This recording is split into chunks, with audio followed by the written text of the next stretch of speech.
Tadi kita sudah belajar iman kepada Bapa. Aku percaya kepada Allah Bapa yang Maha Kuasa langit dan bumi. Kemudian kita sudah belajar iman kepada Yesus bulan Februari dan kepada Yesus Kristus anaknya yang tunggal Tuhan kita yang dikandung dari Roh Kudus, lahir dari anak darah Maria. Dan bulan lalu kita sudah belajar tentang iman salib penderitaan, yang menderita sengsara di bawah pemerintahan Pontius Pilatus, disalibkan, mati, dikuburkan, turun dalam kerajaan maut. Dan bulan ini kita sampai kepada bagian pada hari yang ketiga bangkit pula dari antara orang mati. Nah, sebenarnya Bapak Ibu Saudaraku, saya mau khotbah tentang kebangkitan Yesus itu kenapa sih hari ketiga? Pernah nggak merenungkan? Kira-kira Yesus bisa nggak bangkit hari pertama? Saya percaya bisa. Kenapa nggak hari kedua? Kenapa harus hari ketiga? Yang mau belajar katakan amin. Iya, tapi nggak sekarang masalahnya, saudaraku ya. Lagi-lagi April Mop ya. Iya kan? Iya, April Mop, iya. Jadi kenapa sih hari yang ketiga? Saya udah siapin, wah keren gitu. Tapi saya harus punya space waktu lagi untuk saya lebih memperdalam. Karena ini keren ternyata. Selama ini kita nggak pernah berpikir kenapa harus hari ketiga? Kenapa nggak hari pertama? Kenapa nggak hari yang kedua? Gitu. Nah, kita akan tunda, tapi nanti saya janji kita akan belajar itu sama-sama ya. Jadi pastikan tetap datang supaya kalau nggak datang ya rugi sendiri ya. Oke, pagi hari ini dan sore nanti kita akan belajar tentang penampakan Yesus. Yuk katakan sama-sama penampakan Yesus. 1, 2, 3. Oke, Bapak Ibu Saudaraku, rupanya ada beda ketika setan menampakkan dirinya dengan Yesus menampakkan dirinya. Di Alkitab 2 kali Yesus disangka hantu. Ya. Yang pertama ketika dia jalan di atas air, murid-muridnya ketakutan karena menyangka Yesus adalah hantu. Gitu ya. Ketakutan. Jadi rupanya kalau setan menampakkan diri, rupanya dia memberi efek takut. Gitu. Saya pernah khotbah ini dan saya nggak akan ulangi itu. Ini hanya prolog. Tapi ketika Yesus menampakkan diri, maka dia itu membuat shalom. Ketika dia menampakkan diri, ketika dia muncul, ketika dia datang, dia berkata damai sejahtera bagi kamu. Jadi sekarang katakan hantu menakutkan, Tuhan menenangkan. Katakan sama-sama, 1, 2, 3. Iya, saya percaya tidak ada di antara kita yang kalau lihat hantu itu ketawa, lucu gitu kan. Ada nggak? Mungkin yang paling berani mungkin ada gitu ya, gitu. Saya sih mendeteksi, saya bukan tipe orang penakut hantu, tapi mungkin kaget sebentar gitu saudaraku. Yang saya paling benci kagetnya itu gitu loh saudaraku ya. Jadi saya kalau lihat kuburan itu saya bilang, kalau kamu mau menampakkan diri, ayo tampakkan dirimu, tapi jangan ngagetin aku. Saya bilang gitu saudaraku, benar saudaraku. Kalau saya naik motor malam-malam, maaf kebelet pipis di pinggir jalan karena pom bensin tutup semua. Mau tidak mau, kalau laki-laki kan gampang saudaraku. Saya berkata kalau mau nongol sekarang, jangan ngagetin. Saya bilang begitu saudaraku ya. Betul, saya paling jengkel kagetnya itu gitu. Tapi kalau sudah nongol, ya lucu saudaraku. Lucu, pocong datang gitu. Permen, haleluya, puji Tuhan. Jadi pocong nggak perlu ditakutin anak-anak, ya, karena itu hantu lucu, kayak permen, nah, gitu ya. Jadi kayak permen, nggak usah lucu, gitu, nggak usah takut, nggak usah lucu, nggak usah takut, nggak usah takut, iya, nggak usah takut. Oke. Lihat hantu, nggak ada kepalanya, lucu, nggak ada kepalanya kok bisa jalan gitu, diketawain aja. Kita yang lengkap, kita harus ketawain dia, haleluya ya. Lihat kepala aja gundul peringis begitu saudaraku ya. Iya, saya pernah ngomong sama Pak Ian bahwa hantu-hantu di Indonesia ini kasihan grup. Iya, haleluya ya. Hantu-hantu di Indonesia ini di bawah garis kemiskinan gitu saudaraku ya. Beda dengan hantu Eropa. Kalau hantu di Eropa pakai tuxedo, gitu kan, pakai jas, gitu ya. Ya tapi sama-sama menakutkannya sih gitu ya. Oke, jadi kita akan belajar tentang penampakan Yesus. Kenapa prolognya saya panjangkan? Karena belum muncul multimedianya begitu ya. Sebenarnya sih nggak sepanjang itu prolognya, puji Tuhan. Jadi memberi kesempatan mereka yang di atas bingung dan sibuk dulu saudaraku ya, haleluya. Oke, sekarang buka Alkitab kita, yo. Jangan tergantung di depan, karena ketika Yesus khotbah juga dia nggak pakai PowerPoint ya. Ketika Yesus khotbah di bukit, dia ngajar, dia nggak pernah pakai PowerPoint. Jadi sekarang ambil Alkitabmu, buka Kisah Para Rasul 1.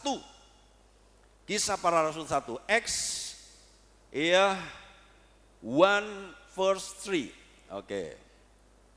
Kisah Para Rasul 1 ayat yang ketiga. Kita mau baca sama-sama. Kisah Rasul itu setelah Wahyu. Enggak ya, jangan cari wah mana Kisah Rasul. Iya, itu setelah Yohanes ya, setelah Yohanes. Jangan cari setelah Wahyu saudaraku ya. Kisah Para Rasul 1 ayat 3. Mari kita baca sama-sama. 1, 2, 3. Kepada mereka ia menunjukkan dirinya setelah penderitaannya selesai, dan dengan banyak tanda ia membuktikan bahwa ia hidup. Sebab selama 40 hari ia berulang-ulang menampakkan diri dan berbicara kepada mereka tentang kerajaan Allah. Bapak Ibu Saudaraku, mari kita breakdown ayat ini. Kepada mereka, kepada murid-murid, kepada orang-orang tertentu, ia menunjukkan dirinya setelah penderitaannya selesai. Frasa pertama yang berbicara kepada saya adalah penderitaannya selesai. Jadi kabar baik buat kita pagi hari ini adalah rupanya penderitaan itu ada selesainya. Katakan sama-sama, penderitaan itu ada jangka waktunya. 1, 2, 3. Katakan saudaraku. Jadi jangan terus merasa menderita. Kalau hari ini faktanya kita masih terus menderita, maka percayalah bahwa ada satu waktu penderitaan, pergumulan itu akan selesai. Haleluya, puji Tuhan. Bapak Ibu Saudaraku, kan contoh misalnya Abraham ketika dicobai, disuruh mengorbankan anaknya yang tunggal. Abraham taat, dia pergi ke Gunung Moria, tapi setelah ternyata terbukti dia taat, ya sudah, Tuhan gak pernah mencobai lagi Abraham untuk meminta yang kedua atau anak yang lain. Jadi kalau hari ini saudara berkata Pak Denny itu enak, sudah gak pernah kekurangan, Pak Denny Bu Febo kayaknya sekarang sudah makmur, ya sekarang. Tapi dulu pernah ngalami gak punya uang? Pernah. Pernah ngalami gak bisa makan? Pernah. Pernah ngalami mau bayar biaya lahir Vigo dan gak ada uang? Pernah. Jadi Vigo itu anak utang saudaraku. Haleluya ya. Iya, ketika selesai di rumah sakit ditarik belum ada uang. Jadi dokter Mia dia berkata, udah Pak Pendeta, anaknya gak akan tak sita, bawa pulang saja. Nanti kalau ada ya dicicil gitu ya. Jadi Vigo itu anak cicilan. Saudaraku ya, haleluya, puji Tuhan. Vion itu anak cash. Oke, puji Tuhan. Saya ingat di Mia itu kita masuk kelas 2 saudaraku. Dan waktu itu biasanya 120.500 tahun 92 gitu ya. Saya cuma punya uang berapa ya, saya lupa. 50.000. Iya, saya udah lupa saudaraku. Cuma punya uang 50.000, belum beli popok, belum beli bedong, belum beli perlak, belum beli macam-macam, cuma ada uang 50.000 saudaraku. Dan akhirnya dokter Mia berkata, sudah bawa Pak Pendeta, ya nanti kalau ada ya dicicil pelan-pelan gitu. Dari pengalaman itu, jadi ketika hamil Vion kita udah nabung saudaraku. Kan dia di Sangir ya, dia lahir di Sangir. Kita nabung, gak mau kejadian. Masukin kelas 1, sudah ada uang sekarang. Gue di Sangir tuh saudaraku, tahun 94. Kakaknya lahir ngutang, adiknya lahir saya gak mau ngutang lagi. Jadi nabung, kita prepare, udah masukin kelas 1. Karena sudah ada uang. Ketika datang pembayaran berapa dokter? 35.000. Haleluya, puji Tuhan saudaraku ya. Kelas 1 di Sangir 35.000 saudaraku ya. Di tahun 92 Vigo kelas 2 saudaraku 120.500. Wah saudaraku, ternyata uangnya bisa beli macam-macam gitu karena kita sudah prepare. Nah, penderitaan tuh selesai. Orang dicobai dengan pencobaan keuangan mungkin 1-2 kali saudaraku. Tapi kalau lulus, kalau setia, kalau kita bisa menang dari pencobaan itu, maka selesai sudah. Bentuk pencobaannya beda lagi, bukan berarti lalu nggak ada penderitaan. Ingat, seumur hidup kita harus memikul salib dan menyangkal diri. Yang paham katakan amin ya. Jadi coba koreksi kalau jenis penderitaannya tuh itu aja. Jangan-jangan kita belum lulus di area itu, gitu ya. Yesus cukup menderita, Yesus cuma mati 1 kali. Dia menang, dan karena menang, dia selesai dengan penderitaannya. Lalu dia menunjukkan dirinya setelah penderitaannya selesai. Gitu. Terus, lihat kalimat berikutnya, lihat Alkitabmu, lihat HP-mu ya. Dengan banyak tanda, ia membuktikan bahwa ia hidup. Yuk katakan sama-sama, Yesus hidup itu tandanya banyak. Katakan sama-sama, yuk. Jadi tandanya bukan cuma 1. Bapak ibu saudaraku percaya bahwa Yesus hidup sampai hari ini, amin. Yang percaya katakan haleluya. Iya, tandanya banyak. Dengan banyak tanda, ia membuktikan bahwa ia hidup. Jadi tandanya tuh banyak. Yang berikutnya, sebab selama 40 hari ia berulang-ulang menampakkan diri. Jadi rupanya setelah bangkit sampai dia mati, sampai dia naik ke surga, dari dia bangkit sampai dia naik ke surga, jangka waktunya itu 40 hari. Dia menampakkan diri berulang-ulang. Jadi rupanya bangkit dari kematian juga masih kerja. Bangkit dari kematian itu dia masih menyelesaikan misinya. Itu sudah program. Dia mau meyakinkan semua pengikutnya, dia mau meyakinkan semua murid-muridnya bahwa dia hidup. Jadi bangkit dari kematian bukan duduk manis, ongkang-ongkang kaki, gak ada kerjaan. Setelah dia bangkit, dia tetap kerja 40 hari menampakkan diri. Ya, lalu yang terakhir di bagian ini ya. Dan berbicara kepada mereka tentang kerajaan Allah. Katakan sama-sama, Yesus bangkit, dia tetap khotbah. 1, 2, 3.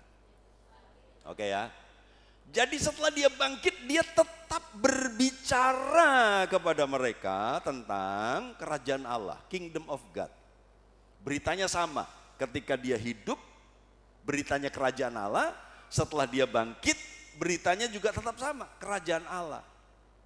Jadi ayo, sebelum kita ada di sorga, kita terus harus bekerja menyelesaikan misi kita. Tepuk-tepuk sebelahmu, tetap kerja, selesaikan misi. Katakan begitu, haleluya. Oke ya, tetap kerja, selesaikan misimu. Jangan mager, jangan malas gerak.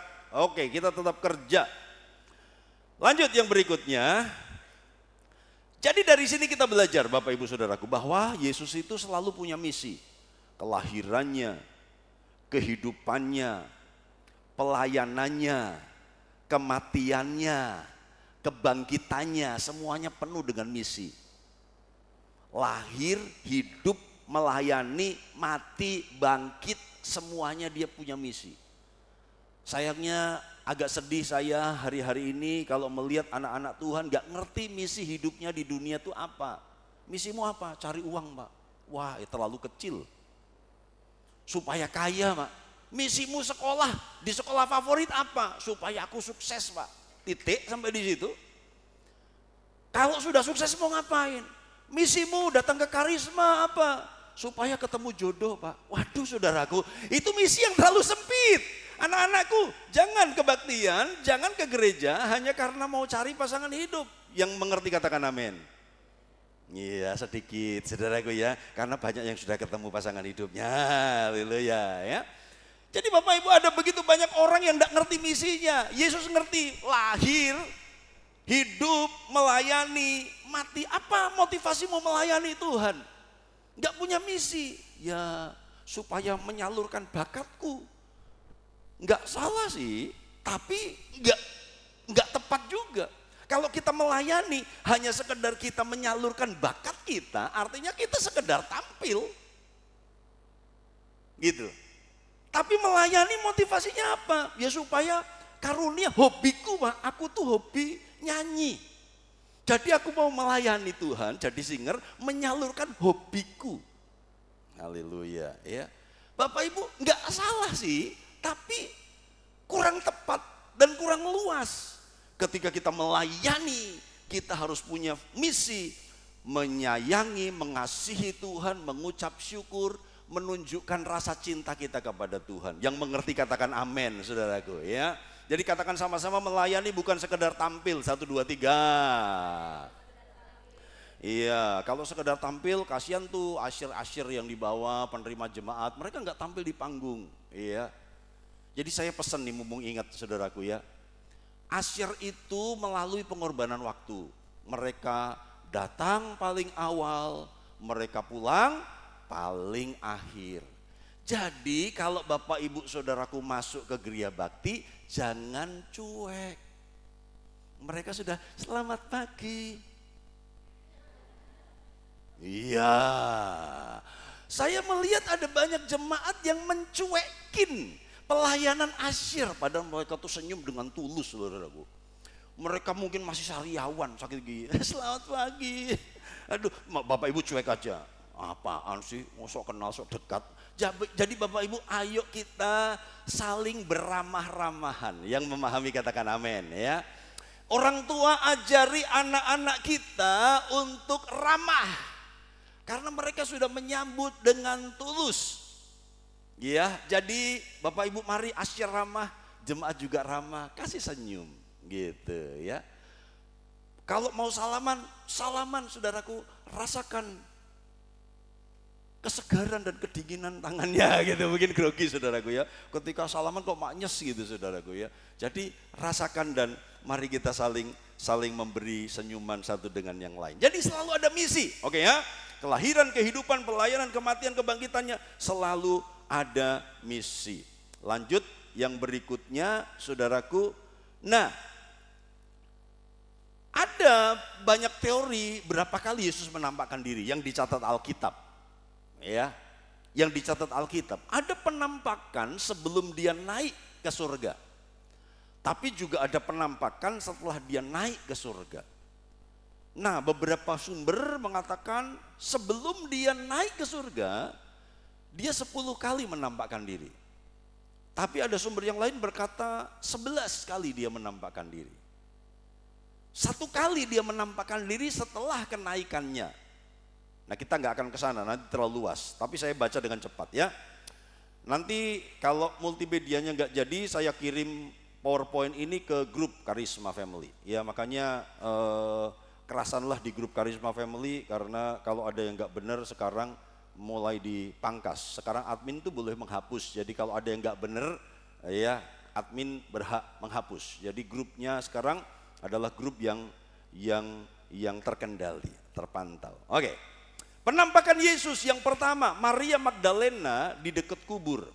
Yang kedua, perempuan-perempuan lain yang ke kubur. Yang ketiga, 2 murid yang berjalan ke Emmaus. Yang ketiga, Simon Petrus dikunjungi pribadi langsung.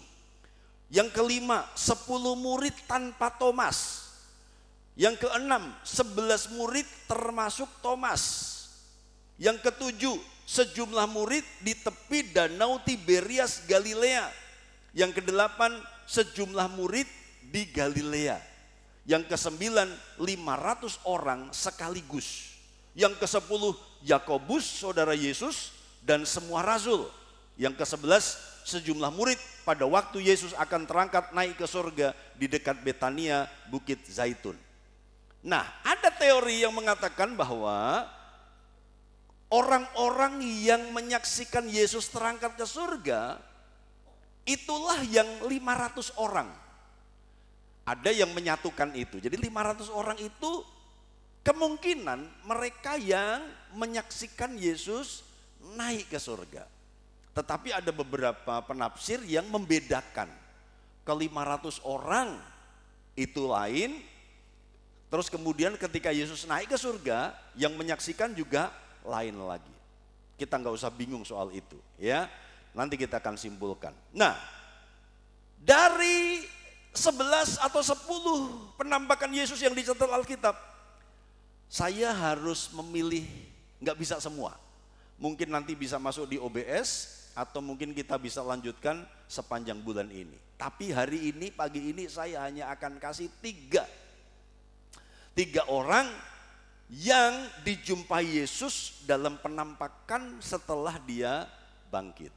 Kenapa cuma 3, Pak? Kan tadi katanya 10 kali. Ya karena waktunya terbatas. Sama seperti begini. Tadi Yesus menampakkan diri berapa hari? 40 hari. Nah sekarang saya tanya gini. Kalau Bapak Ibu Saudaraku ngerti bahwa engkau punya proyek nih. Yang harus diselesaikan dalam waktu 40 hari. Dikasih proyek. Kamu tak kasih borongan bikin jembatan Madura dalam jangka waktu 40 hari. Misalnya kita saudaraku, wah itu nggak masuk akal, Pak. Iya kan, nggak masuk akal. Yang masuk akal itu bikin candi Prambanan dalam semalam, nah, saudaraku ya. Itu kata Simbah, saudaraku ya. Itu kata legenda. Bandung Bondowoso membangun 1000 candi dalam waktu semalam. Nah, itu nggak ngerti juga gitu ya. Oke, kita dapat proyek 40 hari. Misalnya mengerjakan prakarya, gitu kan, anak-anak sekolah nih. Bu guru memberikan proyek, kamu harus membuat prakarya, hiasan dinding. Ibu kasih waktu 40 hari. Nanti bulan depan dikumpulkan, misalnya gitu. Nah, ketika kita ngerti masa kerja kita 40 hari, maka kita harus setting kan. Yang pertama, aku harus kumpulin bahan atau cari ide. Yang kedua, setelah ide dapat, kumpul bahan. Kalau sudah kumpul bahan, aku harus potong ini dulu, aku harus ngelem ini dulu. Setelah itu aku akan figurain. Jadi step-step kerjanya kita tahu kalau kita ngerti bahwa jangka waktu pekerjaan kita itu 40 hari. Nah saya percaya ketika Yesus punya program untuk menampakkan diri selama 40 hari. Dia nggak bisa ketemu banyak orang. Dia nggak bisa ketemu semua orang maksud saya. Dia akan punya jadwal untuk menampakkan diri kepada orang-orang tertentu. Karena dia ngerti cuma 40 hari. Setelah itu dia naik ke surga. Bilang sama sebelah, Tuhan punya jadwal dengan dirimu. Bilang saudaraku, bilang, yuk bilang sama sebelahmu, bilang sama sebelahmu. Tuhan punya jadwal dengan dirimu. Kapan dia akan mengunjungi engkau? Kapan dia akan menjamah engkau? Kapan dia akan menyelesaikan persoalanmu? Kapan dia akan memberkati engkau? Kapan dia akan memulihkan keluargamu? Kapan dia akan menyembuhkan sakit penyakitmu? Yang ngerti dan percaya katakan amin saudaraku ya. Tuhan punya program 40 hari kerja. Dari kebangkitan sampai kenaikan. Artinya Yesus harus pilih orang-orang tertentu yang perlu dijumpainya. Dia harus pilih. Dan tentu ada alasan menjumpai orang-orang tersebut. Tentu ada alasan menjumpai orang-orang tersebut. Jadi kalau Tuhan hari ini bicara secara khusus kepadamu, pasti ada tujuannya. Kalau hari ini engkau datang di ruangan ini dan dengar firman ini, pasti ada tujuannya. Kalau engkau nyanyi menyembah Tuhan dan engkau merasa hadirat Tuhan, pasti ada tujuan Tuhan. Memenuhi hatimu dengan sukacita. Datang galau, pulang dengan kelegaan. Yang mau katakan amin saudaraku. Oke lanjut. Maria Magdalena yang pertama. Kita akan lihat bahwa Yesus menampakkan diri kepada Maria from Magdala. Ya, Maria Magdalena, Maria dari Magdala. Lukas 8 ayat 1 sampai 3. Buka Alkitabnya lagi. Yuk, supaya nggak nganggur. Supaya HP-nya bukan hanya untuk chat, HP-nya bukan hanya untuk ngegame, HP-nya bukan untuk belanja Shopee, tapi sekarang kita pakai baca Alkitab. Haleluya ya. Kalau sebelahmu punya HP tapi nggak ada Alkitabnya, bilang bertobat. Bilang saudaraku, bilang ya. Kalau ada di sebelahmu yang bawa HP tapi nggak ada aplikasi Alkitabnya, bertobat. Ada aplikasi Shopee, ada Tokopedia, ada Lazada, masa nggak ada Alkitab, saudaraku? Oh, ampunilah umat-umat Tuhan, haleluya, puji Tuhan. Alkitab buku nggak bawa, bawa HP nggak ada Alkitabnya, haleluya, ya. Saya malah ada Alkitab agama lain, Pak, haleluya, ya saudaraku ya. Karena saya beli bekas, saya beli HP bekas sudah ada aplikasi kitab yang lain gitu ya. Enggak apa-apa kalau mau dipertahankan enggak apa-apa, tapi download Alkitab dong ya. Ya haleluya, puji Tuhan ya. Puji Tuhan. Yang Alkitabnya ada HP yang Alkitabnya ada HP-nya katakan amin, salah.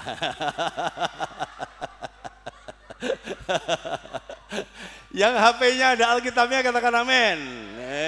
Keren dong gitu ya. Puji Tuhan. Iya. Alkitab buku akan berlalu, kertas mahal. Sekarang zaman paperless, saudaraku ya. Jadi mari kasih Alkitab di HP-mu. Lukas 8 ayat 1 sampai 3. Lukas 8 ayat 1 sampai 3. Saya baca ya. Tidak lama sesudah itu Yesus berjalan berkeliling dari kota ke kota dan dari desa ke desa memberitakan Injil kerajaan Allah. Ke-12 muridnya bersama-sama dengan dia. Lihat, Yesus itu gak hanya melayani di kota, tapi dia juga melayani di desa. 2. Dan juga beberapa orang perempuan yang telah disembuhkan dari roh-roh jahat atau berbagai penyakit. Yaitu Maria yang disebut Magdalena yang telah dibebaskan dari 7 roh jahat. 3. Yohana istri Kusa bendahara Herodes, Susana dan banyak perempuan lain. Perempuan-perempuan ini melayani rombongan itu dengan kekayaan mereka. Saya sudah bahas seminggu lalu di OBS ya. Nah, ada penafsiran bahwa Maria Magdalena termasuk salah satu perempuan kaya yang mensupport ministry Yesus. Maria Magdalena ditafsirkan oleh beberapa orang sebagai salah satu perempuan kaya yang melayani Yesus dengan kekayaan mereka. Tapi rupanya masa lalunya dia pernah dirasuk 7 roh jahat. Nah 7 roh jahat itu ada ayat yang lain. Kalau roh jahat diusir keluar, tapi kemudian rumah itu bersih, dibiarin aja, gak ada pertumbuhan rohani, maka akan datang 7 roh jahat yang lebih membuat buruk keadaan orang itu. Makanya anak-anakku yang selesai baptis, jangan lengah, jangan hatinya kosong, jangan gak pernah kebaktian, jangan baptis hanya pencitraan, jangan baptis hanya untuk syarat nikah, jangan baptis itu hanya untuk menunjukkan kepada dunia, aku sekarang sudah berbeda. Jangan begitu saja. Hati harus diisi, sebab berani nggak diisi, berani nggak bersih, berani dibiarkan saja, maka akan masuk 7 roh jahat yang membuat keadaan orang itu lebih buruk. Jadi mungkin Maria Magdalena ngalami itu, 7 roh jahat pernah diam, 7 roh jahat pernah ngontrak di dalam tubuhnya. Bilang sama sebelah, jangan sampai tubuhmu jadi kontrakan setan. Bilang saudaraku, bilang yo, ya. Jangan sampai tubuhmu jadi kontrakan setan. Haleluya. Karena ini rumahnya Tuhan, amin. Ini rumahnya Tuhan dan Tuhan gak pernah ngontrak di tubuh kita. Tuhan gak pernah ngontrak di tubuh kita. Dia pemilik tubuh kita. Jadi jangan dikontrakin ke setan, ya. Lalu penafsiran yang lain mengatakan bahwa mungkin Maria Magdalena itu 7 kali dilepaskan. Jadi sebenarnya roh jahat yang diam di dalam dia itu 1. Tapi dilepaskan. Dia jatuh dalam dosa lagi, roh jahatnya masuk lagi. Dilepaskan lagi, roh jahatnya masuk lagi. Jadi ada penafsiran, mungkin dia pernah dilepaskan 1 kali lalu 7 roh jahat masuk, atau dia berkali-kali dirasuk roh jahat. Artinya Maria Magdalena adalah Satu pribadi perempuan yang masa lalunya hitam. Ya, yang hitam pekat, yang mengerikan karena dia pernah dirasuk 7 roh jahat tapi sekarang sudah dibebaskan. Nah, sekarang dia melayani Yesus. Sekarang dia cinta Yesus. Dan ternyata fakta berikutnya adalah Maria ini jadi saksi pelayanan Yesus. Jadi saksi pelayanan Yesus, saksi penyaliban Yesus, saksi penguburan Yesus, saksi kebangkitan Yesus. Katakan sama-sama, Maria Magdalena memang keren. Bilang saudaraku, katakan haleluya. Iya ya. Bilang sama sebelahnya, kamu juga lebih keren. Bilang saudaraku, haleluya. Maria Magdalena adalah saksi pelayanan Yesus, saksi penyaliban Yesus, saksi penguburan Yesus, saksi kebangkitan Yesus. Jadi Maria Magdalena, beberapa ahli Alkitab mengatakan dia rasul dari segala rasul. Wih, ini julukan yang diberikan oleh salah satu penafsir Alkitab. Karena sebelum saudaraku 12 rasul ini eksis, Maria Magdalena mengawali, mengikut Yesus dengan komitmen, mengikut Yesus dengan mati-matian. Karisma Youth MGH. Iya, sekali lagi Bapak Ibu dengerin ya. Karisma Youth MGH, mati-matian, gila-gilaan, habis-habisan. Haleluya ya. Kalau sebelahmu orang tua katakan MGH Pak, bilang saudaraku MGH Bu, haleluya ya. Untuk Yesus itu mati-matian, gila-gilaan, habis-habisan. Yang mau katakan amin ya. Maria Magdalena mati-matian, gila-gilaan, habis-habisan, mengiring dan melayani Yesus. Dia saksi pelayanan Yesus, dia support Yesus dengan dananya. Dia saksi penyalipan, laki-laki kabur semua. Perempuan yang berani nonton penyalipan Yesus, penguburan Yesus, dia ada di sana, kebangkitan Yesus ada di sana. Dan fakta yang luar biasa dari Maria Magdalena adalah dia orang terakhir yang meninggalkan kubur Yesus dan orang pertama yang datang ke kubur Yesus. Katakan sama-sama keren. Iya. Setelah Yusuf Arimatia memasukkan Yesus di kuburnya, dia itu paling terakhir pulang. Dia masih sedih kehilangan gurunya. Gitu. Tapi pada pagi-pagi hari Minggu, dia yang pertama datang ke kuburnya, nengok. Jadi Maria Magdalena adalah saksi pertama kebangkitan Yesus. Orang terakhir yang meninggalkan kubur Yesus dan orang pertama yang datang ke kubur Yesus. Haleluya. Tim Paduka siap kerja bakti? Amin. Haleluya ya. Walaupun ada datang terakhir, pulang pertama. Enggak. Iya. Kalau kerja bakti di kuburan saudaraku, di makam karisma saudaraku, ya kan. Ada yang datang terakhir, pulang duluan. Tapi Maria Magdalena ketika dikubur Yesus, dia terakhir dia pergi saudaraku. Dan kemudian pertama dia datang mau nengok kubur Yesus. Oke, itu keistimewaannya. Nanti kita simpulkan ya. Yang kedua adalah Simon Petrus. Jadi dari 10 dan 11 tadi penampakan saya hanya ambil 3. Yang pertama Maria Magdalena, yang kedua Simon Petrus. Lukas 24:34. Mari kita buka. Yuk. Lukas 24 ayat 34. Haleluya, puji Tuhan. Lukas 24 ayat 34. Kita baca sama-sama. Lukas 24 ayat 34. 1, 2, 3. Ini halaman 10 sekarang. Ya. Ini sudah di halaman 10, langsung ke halaman 10. Lukas 24 ayat 34. Kita baca sama-sama ya. 2, 3. Kata mereka itu, sesungguhnya Tuhan telah bangkit dan telah menampakkan diri kepada Simon. Jadi rupanya Simon dan Maria Magdalena adalah personal yang khusus didatangi Yesus setelah Yesus bangkit dari kematian. Simon juga dikunjungi oleh Yesus secara pribadi. Yang berikutnya, saya baca ya, 1 Korintus 15 ayat 5. bahwa ia telah menampakkan diri kepada Kefas dan kemudian kepada ke-12 muridnya. Ini sekarang Paulus ngomong bahwa Yesus menampakkan diri juga kepada Petrus. Kemudian Markus 16, nah sekarang baca Markus 16 ayat 7. Markus 16 ayat yang ke-7. Ini penting. Karena itu saya minta kita baca. Markus 16 ayat yang ke-7.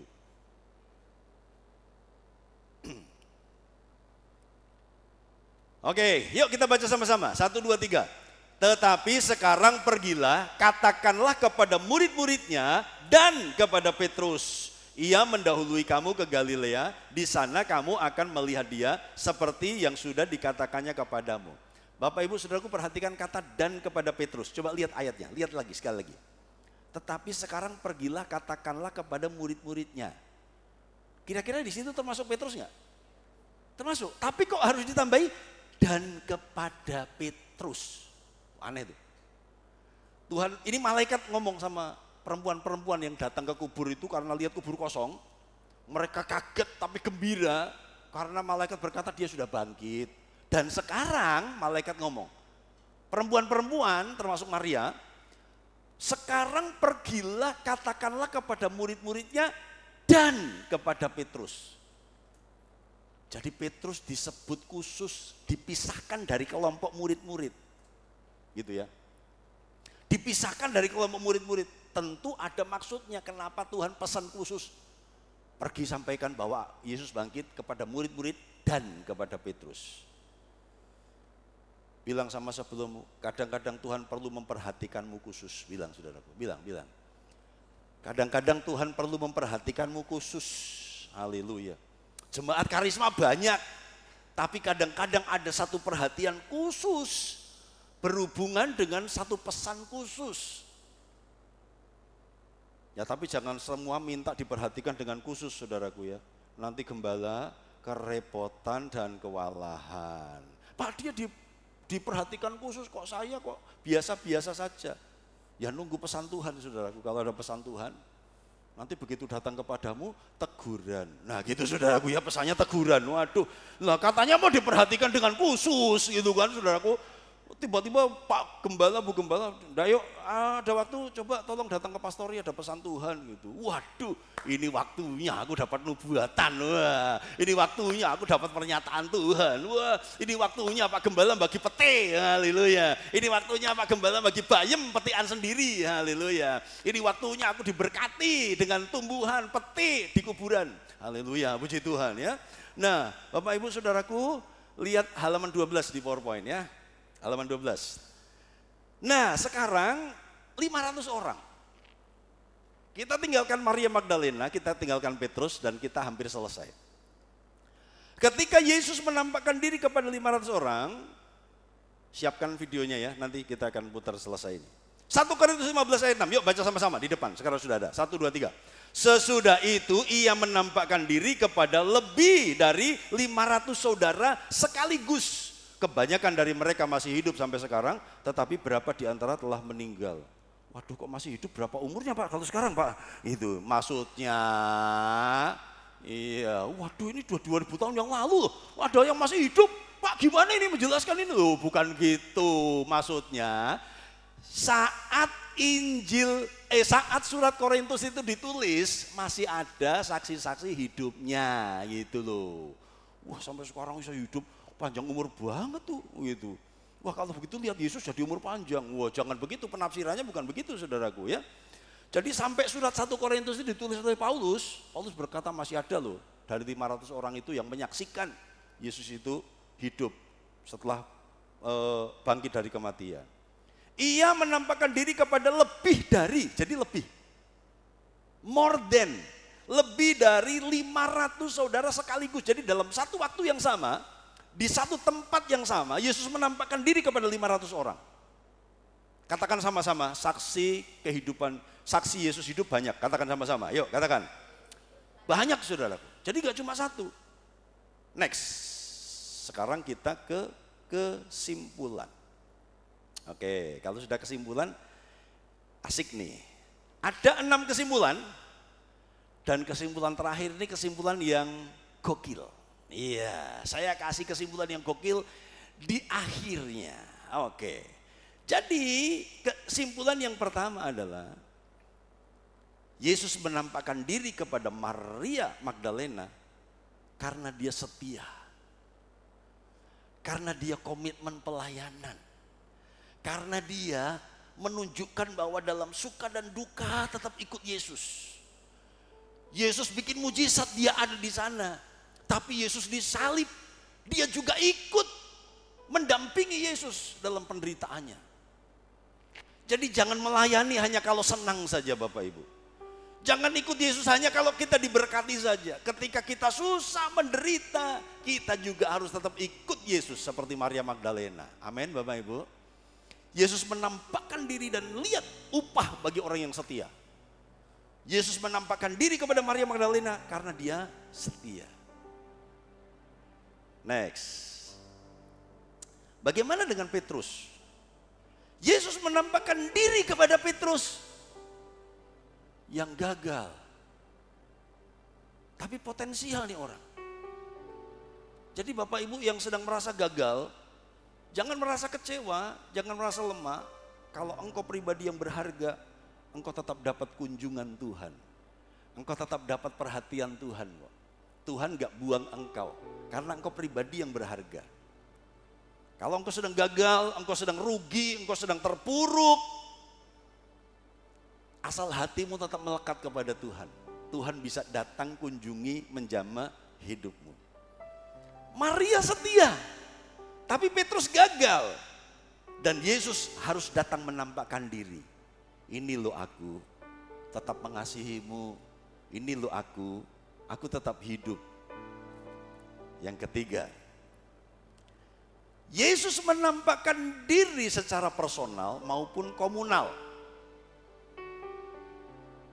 Jadi kalau Bapak Ibu nggak dapat perhatian khusus, Bapak Ibu tentu dapat perhatian umum.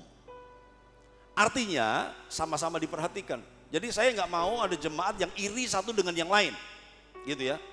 Kok dia diperhatikan khusus, kok aku enggak? Pasti ada tujuannya. Kecuali memang gembala itu tendensius. Memang gembala itu enggak adil. Tapi kadang-kadang saudaraku, seseorang diperhatikan khusus karena kasusnya khusus. Pencobaannya khusus, masalahnya khusus. Wah, pencobaannya kelas berat. Kegagalannya jatuhnya lagi dalam, perhatian khusus. Gitu. Tapi Yesus juga menampakkan diri kepada umum orang banyak. Jadi kalau Bapak Ibu nggak diperhatikan khusus, Bapak Ibu tetap dapat perhatian secara umum. Iya. Bilang sama sebelahmu, kamu tetap diperhatikan. Bilang saudaraku, ya. Tiap pagi kami tetap mendoakan semua. Kami tetap mendoakan semua. Ya. Ketika sesuatu ditaruh Tuhan satu-satu, ya kita akan kontak satu-satu. Tapi kalau enggak, artinya hidupmu tidak terpantau. Enggak juga saudaraku, bukan begitu saudaraku ya. Bukan tidak terpantau. Pak, kalau saya enggak diperhatikan khusus, berarti apakah saya sedang hilang dari peredaran ya? Ya mungkin saudaraku, haleluya, puji Tuhan ya. Apakah saya sedang hilang dari orbit Pak, haleluya. Ya mungkin saudaraku. Jadi jangan-jangan kalau enggak diperhatikan khusus karena engkau sedang hilang dari orbit. Enggak tertangkap radar saudaraku ya. Lagi ngapain, lagi gimana, seperti apa gitu. Jadi Bapak Ibu, Yesus menampakkan diri bisa secara personal, bisa komunal. Dia perlu banyak saksi. Yang keempat, ya sampai 6 terakhir. Yang keempat, bukan hanya murid yang setia yang ditemui, tetapi juga murid yang gagal. Katakan sama-sama, yang setia, yang gagal diperhatikan Tuhan. 1, 2, 3. Iya. Bilang, tanya sama sebelah, kamu lagi setia atau lagi gagal? Tanya, haleluya ya. Gagal cari duit, gagal cari kerja, gagal cari jodoh, saudaraku ya. Gagal berumah tangga, gagal bisnis, apalagi saudaraku ya. Apalah saja engkau yang gagal, asal hatimu tetap melekat sama Tuhan, engkau juga diperhatikan sama Tuhan. Yang nomor 5, next, haleluya. Semua yang dijumpainya menjadi saksi kebangkitan yang militan dengan komitmen berani mati demi kebenaran Injil. Jadi seharusnya Bapak Ibu Saudaraku ketika kita menyembah Tuhan, lalu kita merasakan getaran, kita rasa sukacita, kita nangis, nggak harus nangis sih. Tapi ketika kita menyembah Tuhan kok ada damai, Tuhan sedang menjumpai engkau. Tuhan sedang menjamah engkau, jangan jaim, jangan nggak respon. Kok enak ya ketika aku tadi menyembah Tuhan, Tuhan sedang menjamah engkau. Dan itu artinya dia sedang mengunjungi engkau, untuk engkau menjadi berkat, untuk engkau menjadi saksi, untuk engkau menjadi seorang yang militan, komitmen, tetap teguh dalam setiap keadaan. Dan mati-matian, gila-gilaan, habis-habisan untuk Tuhan. Ya, yang terakhir, ini fakta yang gokil yang saya temukan. Nih, Yesus gak ada waktu ngurus haters.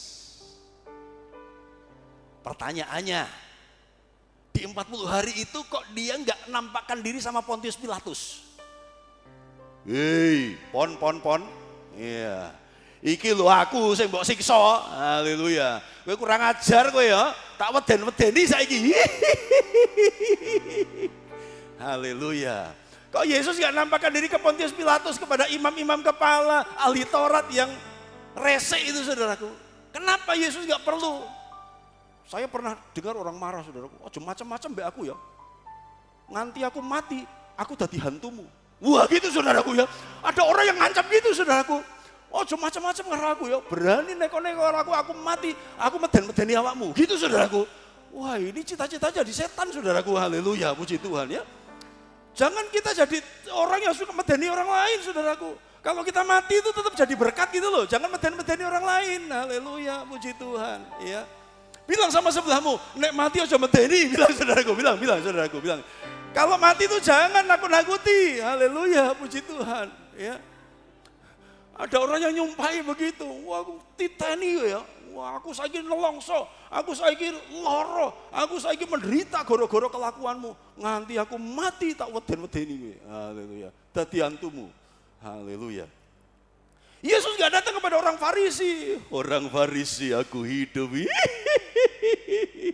Enggak saudaraku.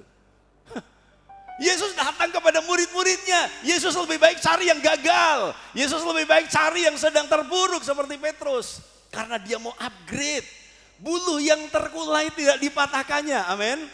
Sumbu yang pudar tidak dipadamkannya. Yesus lebih baik cari Petrus daripada cari para haters.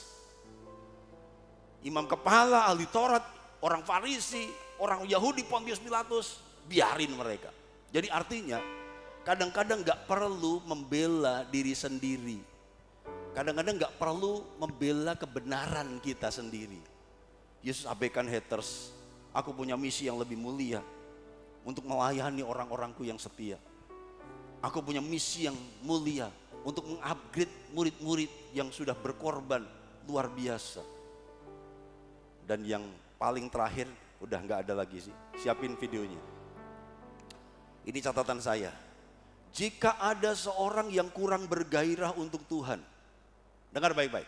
Jika ada seorang yang kurang bergairah untuk Tuhan, jika ada seorang yang kurang komitmen dalam pelayanan, jika ada seseorang yang mudah lemah dalam pergumulan iman, mungkin mereka belum pernah berjumpa Yesus. Sebab kalau orang itu pernah ketemu Yesus, dijamah Yesus, rasa damai sejahtera, hidupnya diubahkan, pasti komitmen. Pasti berani mati-matian, gila-gilaan dan habis-habisan. Gak peduli aku sedang terluka, gak peduli banyak haters, gak peduli aku dikritik. Asal aku ketemu Yesus, aku serahkan semuanya. Ku berikan hatiku dan jiwaku. Serahkan hatimu yang luka, serahkan hatimu yang sedang sakit, serahkan jiwamu yang sedang terluka itu untuk Tuhan, karena dia juga luka buat kita. Kita saksikan video ini mengakhiri firman Tuhan. Ini haleluya, puji Tuhan. G. Mari kita mengucap syukur kepada Tuhan sebelum kita pulang. Dia bangkit, dia menang, dia peduli kepada hidupmu. Dan biarkan kita mengalami pemeliharaan, mengalami kunjungannya secara pribadi. Mungkin gembala terbatas mengunjungimu, tapi Tuhan ada hari ini. Sampaikan semua isi hatimu, sampaikan segala keluh kesahmu. Terima kasih Tuhan, terima kasih. Mari kita bersyukur kepada Tuhan sebelum pulang. Mari kita mengucap syukur kepada Tuhan karena kebangkitannya. Kita kuat karena kebangkitannya kita ada hari ini. Karena kebangkitannya kita menjadi saksi-saksinya. Karena kebangkitannya maka kita diberi kemampuan menghadapi segala macam kesulitan. Tuhan, terima kasih Engkau bangkit, Engkau menang. Engkau Tuhan yang sudah menolong kami, memberkati kami. Kami mau menjadi saksi-Mu. Kami mau mati-matian, gila-gilaan, habis-habisan untuk Tuhan. Terima kasih Tuhan. Haleluya.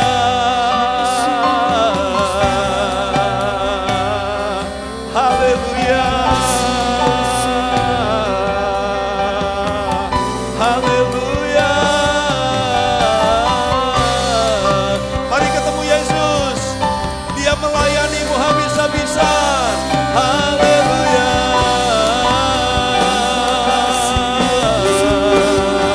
Haleluya. Kami bangga punya Allah yang seperti Engkau. Kami bangga punya Allah yang seperti Engkau. Kami bangga punya Allah yang seperti Engkau. Haleluya.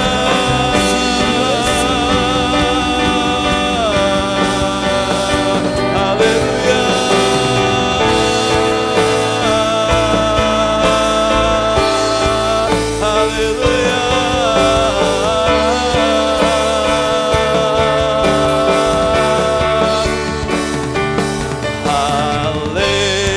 Haleluya. Dia bangkit. Haleluya. Dia hidup. Haleluya. Dia naik. Roh Kudus, Roh Kudus turun. Haleluya. Haleluya. Dia bangkit. Haleluya. Dia hidup. Haleluya. Dia naik. Roh Kudus turun. Haleluya. Haleluya. Dia bangkit. Dia bangkit untukmu. Dia hidup untukmu. Haleluya. Dia naik. Roh Kudus. Mari berdiri bersama-sama. Haleluya. Haleluya. Dia bangkit. Haleluya. Dia hidup. Haleluya. Dia naik. Roh Kudus turun. Mari angkat tanganmu. Bangkitkan aku, bangkitkan aku, jadikan aku hamba-Mu yang setia. Bangkitkan aku, bangkitkan aku, jadikan aku hamba-Mu, aku hamba-Mu yang berkenan. Bangkitkan aku, bangkitkan aku, bangkitkan, jadikan aku hamba-Mu, aku hamba-Mu yang setia. Bangkitkan aku, bangkitkan aku, bangkitkan.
bangkitkan aku, jadikan aku hamba-Mu, yang setia. Make me your faithful servant, Lord. Make me your servant, Lord. Jadikan aku hamba-Mu yang berkenan. Ini doa kami, Tuhan. Biarkan Tuhan menolong umat-umat-Mu bertahan dalam setiap kesulitan. Umat-umat Tuhan dengar baik-baik, kalau Tuhan tidak menjumpai engkau, hari ini engkau bisa menjumpai dia. Hari ini engkau berhak menjumpai dia karena engkau anaknya. Jangan tunggu Tuhan menjumpaimu, tapi hari ini jumpai dia. Di kamarmu, di doamu, di pelayananmu, jumpai dia secara pribadi. Biarkan kami pulang dengan hati yang teguh dan kuat seperti Maria Magdalena. Biarkan kami menjadi kuat seperti Petrus yang dibangkitkan dari kegagalan dan kembali melayani Tuhan. Dan biarkan kami dibangkitkan seperti 500 orang yang melihat Tuhan. Diberkati umat-umat-Mu, kami mau pulang. Dan sekarang terimalah berkat anugerah dari Allah Bapa, kasih sayang anaknya yang tunggal, persekutuan Roh Kudus, memelihara roh jiwa tubuhmu sempurna tak bercacat sampai Yesus datang menjemput gerejanya. Terimalah perlindungan yang sempurna, terimalah keberhasilan yang maksimal, terimalah keberuntungan yang ajaib, hanya di dalam nama Tuhan Yesus Kristus. Haleluya. Amin. Selamat pagi, shalom, Tuhan memberkati.